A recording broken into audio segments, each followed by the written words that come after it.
Hello,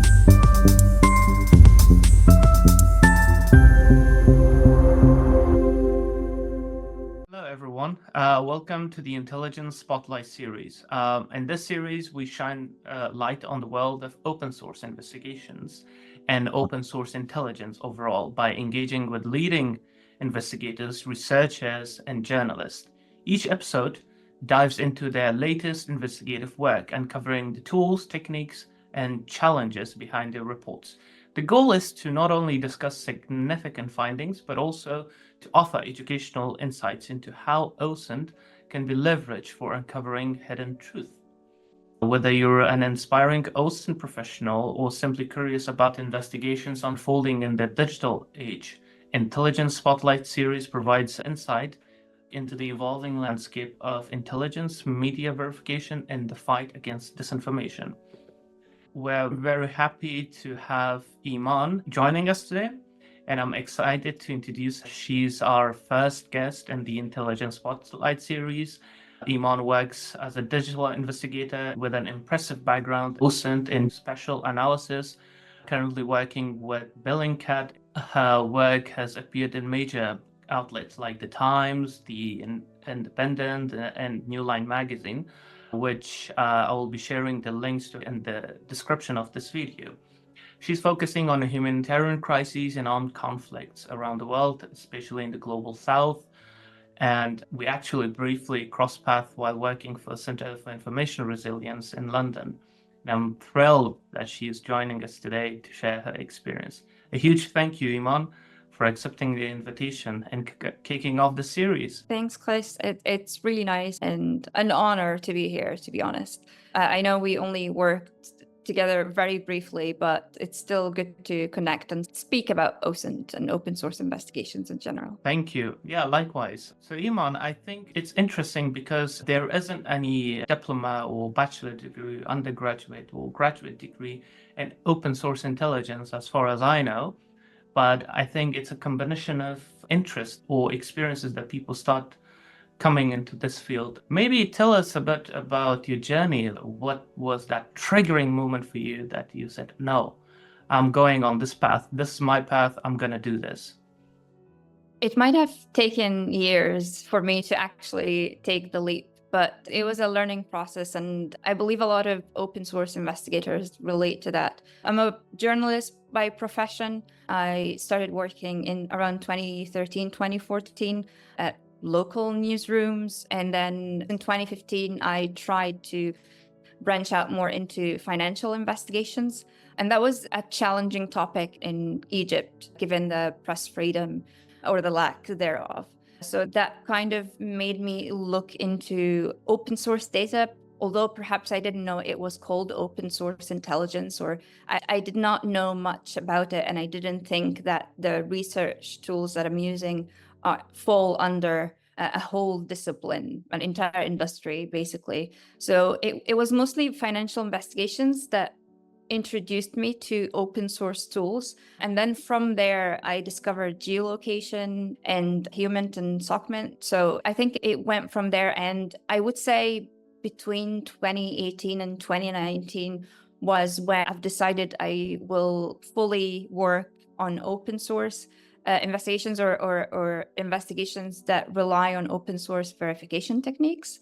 And the first significant role that I had after deciding that, and of course, after having learned online through tutorials or guides or webinars that were available at the time, the role that got me in it, perhaps in the middle of the process of open source research and verification, was Sudanese Archive. Sudanese Archive usually falls under mnemonic. So it was also great to work with people who had already been in the industry for a while and have better expertise and a lot to learn from during that time. And luckily, that year when I joined in 2019, Sudanese Archive had a partnership with the Human Rights Center at UC Berkeley. So I learned through them the protocol for conducting digital investigations and just replicating the great work that they were doing as it is with Sudanese Archive, and perhaps moving after the partnership, because the partnership was going to be ended after a year. So it had like a time span. What was the major take for you from the Sudanese archive? Because Sudan was also going through a lot of turmoil, political turmoil back then, and it still is. So for you, if you can remember like that one particular work or report that you worked on, what was the major take for you that actually enhanced way further your knowledge into this field?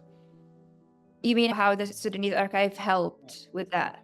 Yeah, it helped. It helped massively. The main thing that I noticed about open source data that's available on social media in Sudan was that there was a lot of citizen journalism. So there were already civilian society members who are doing the monitoring part or doing maybe on the advocacy part. It also helped that in late 2018, the revolution had started and the protests had started. So people have even become more informed about how to, at least to a point, preserve digital evidence. And I believe without those people who were already aware or were already compiling data for accountability reasons, they made the work definitely more feasible. Whereas before that, or perhaps if we're talking 2003, that wasn't an issue. So the social media or the progress and how social media kind of function have helped massively. There were also challenges when it comes to open source in Sudan, especially in parts like North Darfur or West Darfur, for example. People do not have the same luxury of phones. If anything, it's just not available. And you don't expect this kind of footage to actually survive. Given also the rapid support forces presence has made it almost impossible for people to record evidence because of the implications of people later on realizing that this kind of digital evidence came from inside Darfur. So it definitely taught us in trying to show some sensitivity towards certain regions when we're reporting on them and not just automatically running after the story or the scoop or just trying to name a perpetrator because of the implications of this kind of footage. Like, it was a learning process in a lot of ways, whether it's just the lack of sometimes reference materials. But again, another good thing is open source social media pages and social media groups. Even till now, social media groups are still a huge where the majority, like some of the footage or some the earliest footage come out of. So yeah, there are layers to how I've learned with Sudan being what I'm working on. Yeah, and I think as I'm focusing on Afghanistan, I think there are similar challenges that exist. For example, lack of electricity, for instance, or lack of internet connection in most parts. But also, if you can shed light a bit more on the restrictions on recordings, because in Afghanistan, a lot of people do have access to smartphones, they do have access to internet, but there is a fear of recording an incident because of the implications that it will follow by the Taliban, for example. Was this the same in Sudan, or was it other challenges that were mainly preventing the open source materials to come up? The internet penetration itself was not high in Sudan, so the amount of footage that was coming out did help in a number of cases, but more footage would have definitely helped. However, in places like Darfur, where rapid support forces are automatically geared towards destroying phones, it has been a technique of theirs to always destroy phones, knowing that there might be something on them. So beyond electricity and internet, there was definitely a fear of being caught, because if you're caught with it, you're dead, basically. There are no two ways about it. And that's, of course, even beyond being restricted from publishing this kind of data. Sometimes what you have can identify you and can get back to you. So this is when we have to think ethically about going forward with one video or another. I would imagine Afghanistan also has some implications to sharing footage, because sometimes you might be able to trace it back to that same person, given, especially if it's from a higher building or from a distance. Yeah, it is like that, but I also found that there is actually very less understanding of open source in Afghanistan, and especially using videos to geolocate the exact point. They are being used on the internal intelligence and the countermeasures in terms of security. But I don't think that majority of the, let's say, Taliban security personnel would be able to do that unless if it's very obvious place or a very obvious building, or there are more evidence within the video that can actually lead to them. But there's another fear because literally in every road there is a Taliban checkpoint. So people, even if they have recorded something, even if they have an old document that maybe, let's say they worked with an Afghan army and then still they have a certificate on their phone saying they got certain training. So that could lead them into that situation, because Taliban sometimes ask people to open up their phones and check their social media. Just recently, they said if we catch people saying stuff against us, of course we will imprison them. But it's hard to know that who the person is behind the account because they don't have the technicalities. However, if they're being caught in a security checkpoint and a person say, okay, open up your Facebook, suddenly, of course, they're like caught red-handed at that moment. So that's a major security issue for these people. So that's why a lot of people to not even record the incident, just see it with their eyes and then use it in a way to tell the story. It was the same. I encountered a lot of people that I interviewed on the ground. They were saying stuff that, because I'm also from that country, I knew it's true, but it's hard to prove that because there is no visual evidence. And for many reasons. And when it comes to resistance in Afghanistan, the armed resistance, a lot of them were actually caught, their locations were exposed just because they took a picture on the peak of a mountain, said, we're here, we're resisting. And the next 2 days, Taliban found their location. So those are like the things that people preventing themselves to record in every field now. So it's a challenge. Definitely. I read your recent report on Catherine's shooting in Nakuru, I believe. Yeah. It was very interesting, especially the visualization part of it, and how within just one map it was visualized, like how different incidents happened. The police car came in and so on and on. I liked the report really, and I wanted to know if you can walk me through it, about the story, what exactly happened, and how you got to know about this incident. Yeah, we were already monitoring the protests and the crackdowns on peaceful protesters in Kenya since they started on June 18th. So that was the lead up to the July 16 incident when Catherine was shot. And protests were announced beforehand, so we were quite aware of when to monitor what's happening. And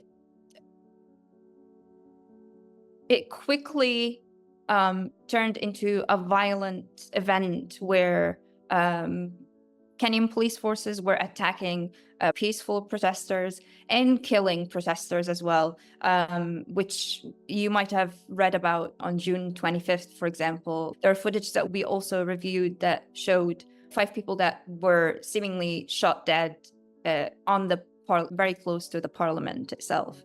So there was already a lot of violence and a number of people losing their lives because of these crackdowns. And it was also extending beyond Nairobi. On the 16th of July, like we were doing always just monitoring what's happening on the ground as it happens or in near real time. We were also looking at other cities or other counties that were impacted across Kenya, knowing that when it's not Nairobi, it gets even worse because there aren't enough visuals. But Nakuru that day had some visuals coming in, and the violence that we monitored that actually happened prior to Catherine being shot. So when we were monitoring the violence that was happening that day on the 16th of July, we did not expect that a journalist would be shot hours later. So it was mainly just keeping an eye on what was happening in Kenya.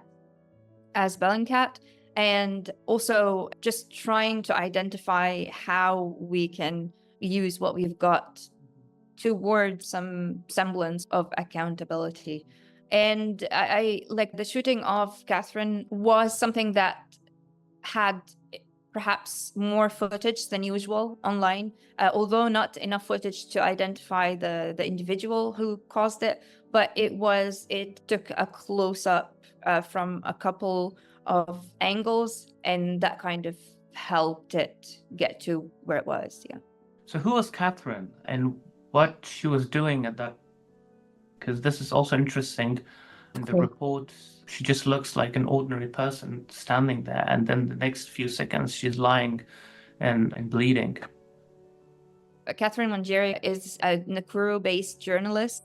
She is actually not known to the police chief himself. When we spoke to him, he said that he knew Catherine.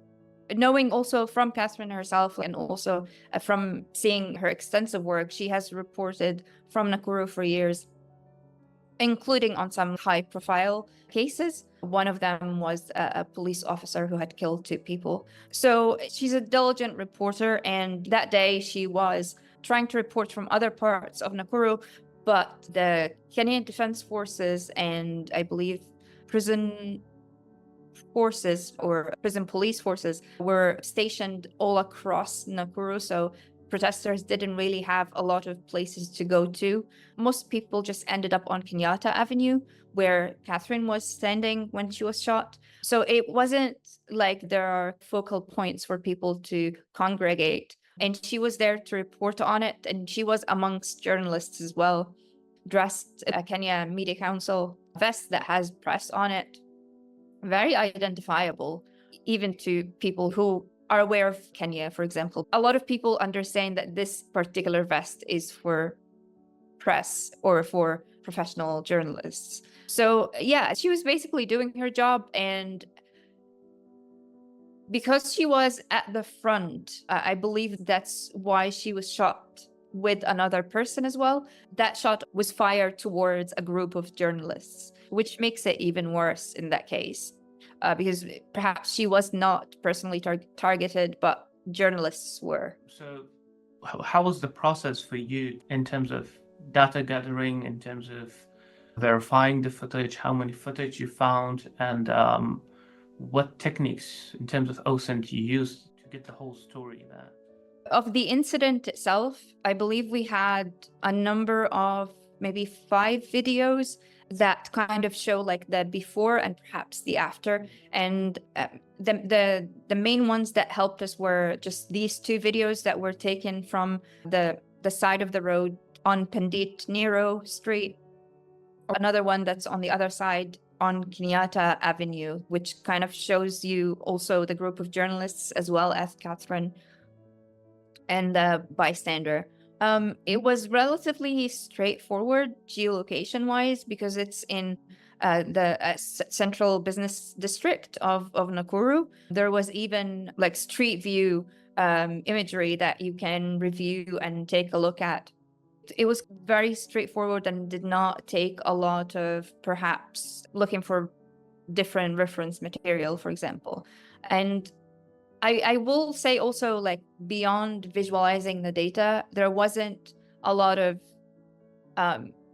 perhaps very challenging aspects, as in when it comes to geolocation, either of these particular videos or other videos that we've also geolocated. We also looked for other violent incidents from that day, particularly just to show that there is perhaps a pattern from the Nakuru police forces. Like, one of the videos had the Nakuru police forces storming a church on the same street. And from what you can see in the CCTV footage, you can see that they have asked people to lie on the floor, and they ended up dragging one. These were protesters, according to the person who was in charge of the church that day, that they were protesters trying to hide inside the church. So yeah, like, it was mainly the videos that show any sort of violence, especially that all of the incidents that we managed to verify and geolocate were on the same street. So it seemed to me like it's the same police unit that did it, even though we did not identify a unit per se.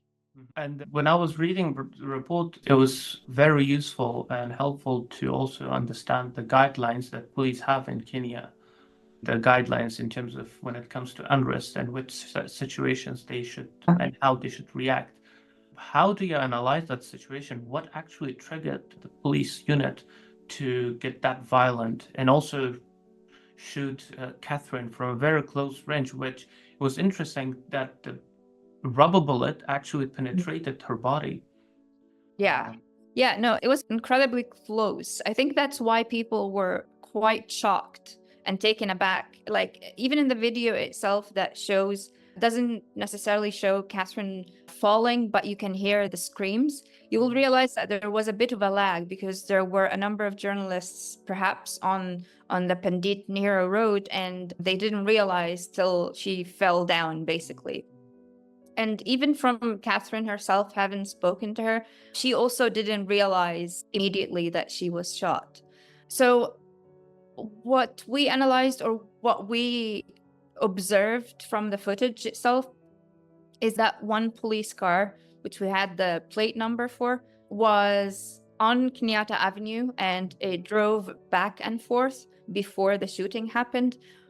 But the puzzling part, and it's puzzling because of the shooting, but also because there were barely any protesters on the road. It was 3:30 by then, and my understanding from Catherine as well, and from the footage itself, is that most protesters had already been asked to leave.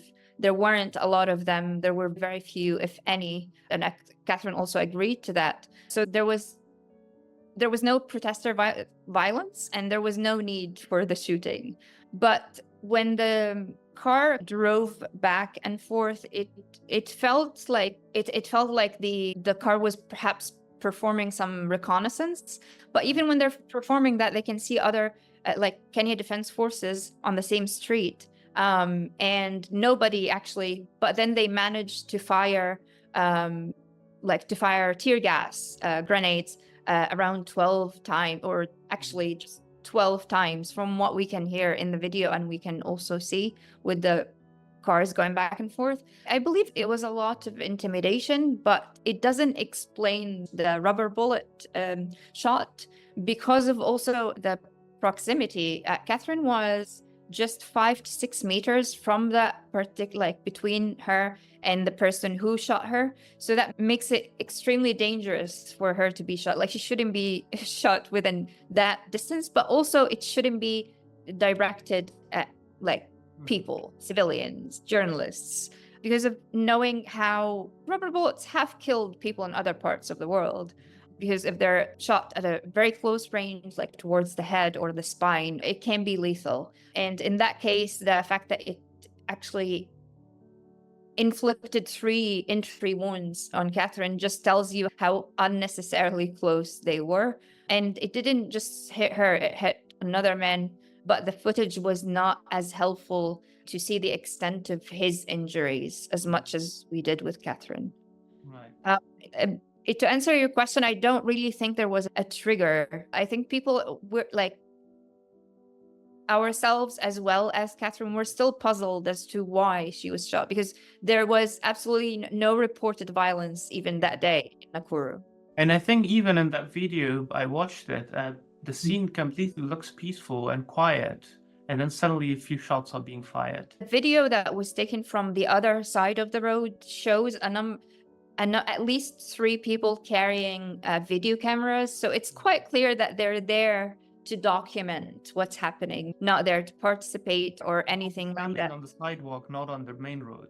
There were also guards looking after the microfinance bank just behind Catherine. So it's very bizarre. Like, this amount, there shouldn't also be, this is riot gear. There were no riots. There was no reason to try to propel some attack that didn't exist. Yeah, it's still quite bizarre. And also even now, the IPOA's silence on it makes it even more scale. Yeah. Yeah, you also mentioned about the dangers journalists face when covering unrest in your report. And I wanted to ask you, like, how do you think OSINT can help in terms of holding the authorities accountable in situations like these?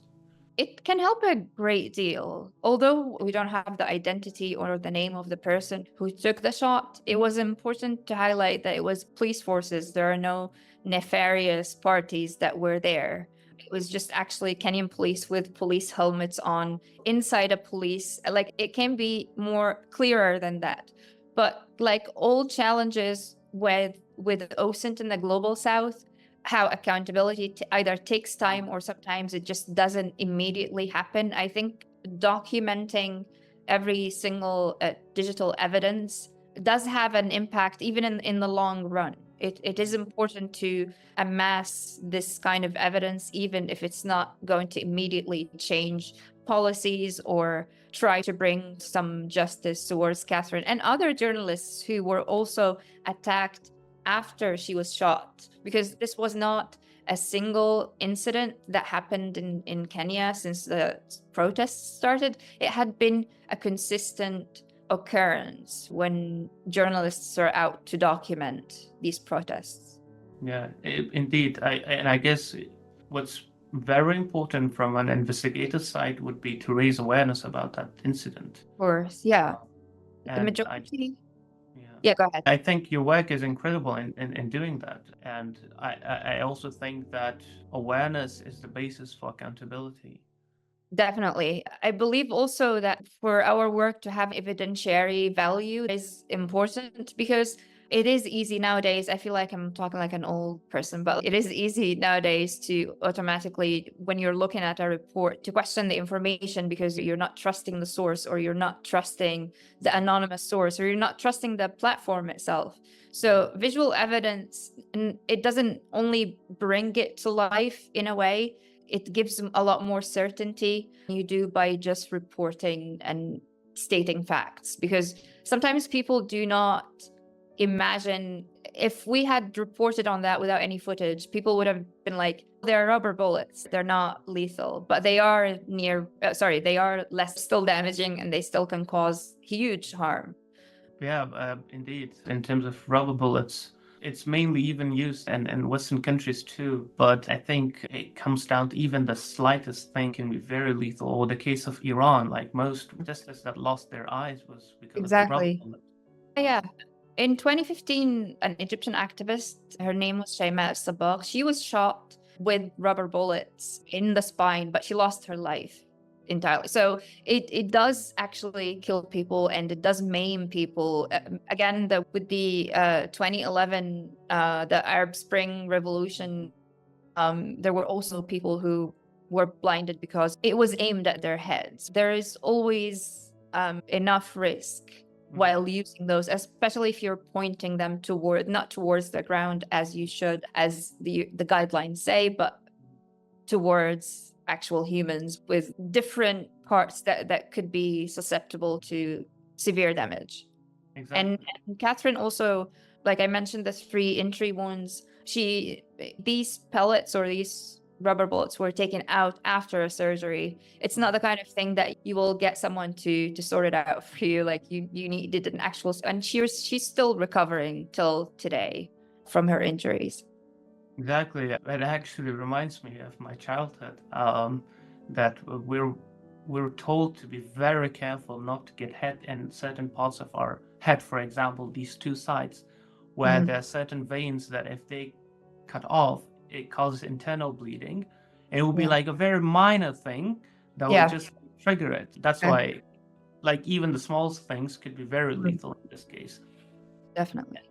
And I think the report also slowly sheds light to the whole area of OSINT and the global south, because when it comes to OSINT, a lot of tools, a lot of investigations or investigators trying to see it from a Western perspective.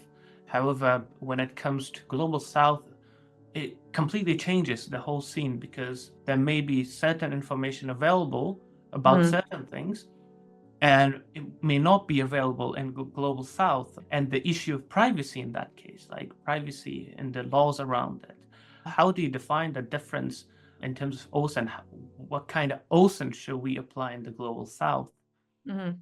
I think it largely relies on the case at hand, and also even the limits within which I can work. Like, I definitely cannot do that in Egypt. It's just not a chance. Like, you'll go to prison. We have a lot of political prisoners, so it just does not work in some settings. But the kind of malleability of information helps you also decide on what you want to publicize and what you can publicize, if it's going to actually help the case or it's going to be to put someone under a microscope and you can't really. So there are a lot of layers and a lot of filters to go through when you're looking at data. And like you mentioned, with privacy issues and also lack of law enforcement, especially that we're talking about law enforcement in this case, the lack of it sometimes dictates the kind of investigations you want to work on because of how brazen they are. I don't know if that answers your question. The techniques that were applied everywhere, it was not applicable in Afghanistan. First of all, lack of visual materials. Yeah. Or even if you have one picture, it doesn't define any specific geolocation because you don't have any street views. Yeah. Even if you have businesses, they are not labeled on Google Maps or any other map. So you're restricted. And in that case, I found it interesting to have people from on the ground who are actually part of this OSINT investigations or have the local knowledge to identify exactly which part of that city would be. But at the same time, when we look at other countries, it kind of changes because when we see the Western world or the Northern Hemisphere generally, you have certain ways of, let's say, geolocation, for example. It's very straightforward. It's very easy to find a location. You have a lot of resources, materials, but that doesn't apply the same even when it comes to satellite imagery. There are parts of some countries that don't have any updated satellite imagery for over 20 years.